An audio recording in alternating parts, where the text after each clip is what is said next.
Hello. So, this is the first lesson in Unit 3, which is about civil liberties and civil rights. And today I'll mostly talk about the Bill of Rights itself and the distinction between civil liberties and civil rights. So, first of all, first distinction to keep in mind is the distinction between civil liberties and civil rights. Now, civil liberties are, of course, those inherent liberties that are protected from government intrusion, whereas the civil rights are the rights that the government must protect. So that's the distinction to keep in mind. Now, the civil liberties are enumerated in what we call the Bill of Rights, which is the first 10 amendments to the U.S. Constitution.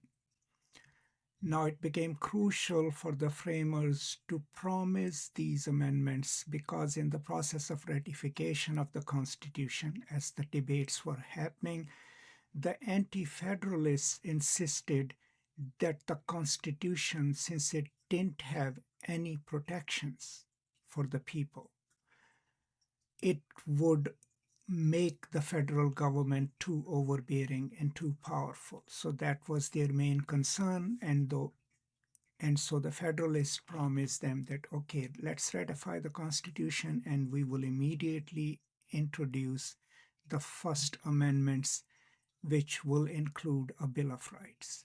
And that is how the first 10 amendments, immediately after the Constitution is ratified, are introduced and passed and ratified. And that is what we call the Bill of Rights.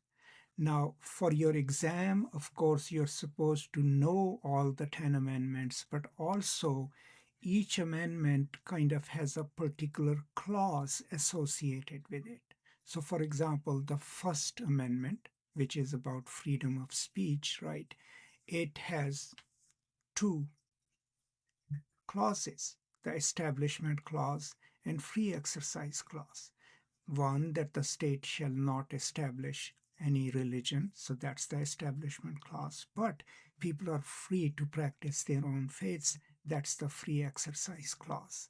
So keep this in mind, because sometimes the question may not name the amendment, but may name a clause. Most important things to keep in mind is that initially all the 10 amendments that we will talk about at length in later conversations, they were only applicable to federal law, right? But they have been slowly incorporated at state level through the 14th Amendment. Now, 14th Amendment was passed in 1868, right? And it has the Due Process Clause, right, which says no state shall deprive any person of life, liberty, or property without due process of law. And then, of course, it also has the Equal Protection Clause. So states over a period didn't really feel obliged to follow the Bill of Rights, but the courts, the Supreme Court, has selectively insisted in different cases, and we'll discuss some of those cases, that the federal rights or privileges also apply to the states. So, for example, so there is a case included in our court cases, which is Gideon versus Wainwright, right? It's a 1963 case, right? So Gideon was not given the right to counsel at the state level under the belief that states do not need to provide counsel as the federal law or the Constitution dictates. But the court then opined that no, states must also provide counsel if the defendant cannot afford it, just as the federal government is supposed to do. Now, that process is called selective incorporation because the court uses the 14th Amendment, right, and the Equal Protection Clause in there to argue and to opine that people, if they have a federal right, the states must also respect that. So, for the exam, it is important for you to understand the concept of selective incorporation, which we'll talk about at length at a later stage, but also to keep in mind that it's under the 14th Amendment, where a lot of the things included in the Bill of Rights, the courts have then incorporated those rights at the state level as well. So, just to kind of recapture what I've just said, so the distinction between civil rights and civil liberties is that the civil liberties are the liberties that we all inherently have under the Constitution, and they are protected from the federal and state intervention.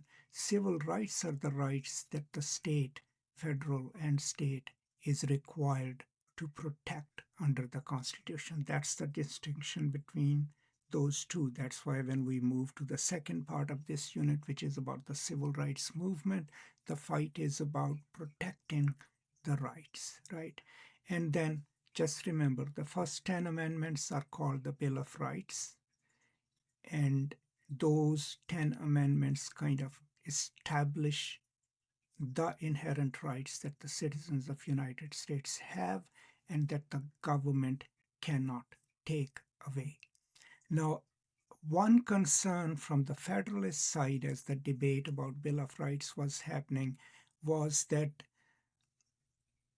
the Federalists argued that if we list all the rights, right, then what if the government comes back and says this right is not listed, right, and hence people don't have that right. And so that's why the Ninth Amendment is important, right?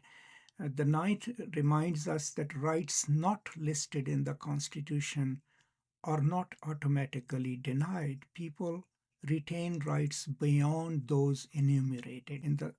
So the Ninth Amendment kind of says, okay, this is not an exhaustive list. If something is not listed here, it can't just be assumed that people don't have that right.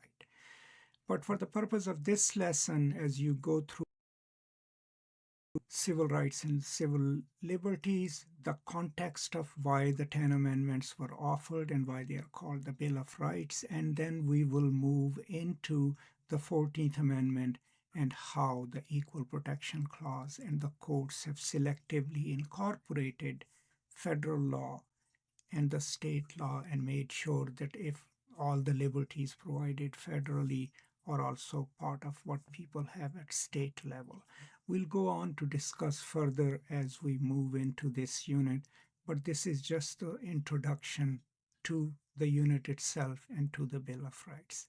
I hope this helps you and let me know what you think.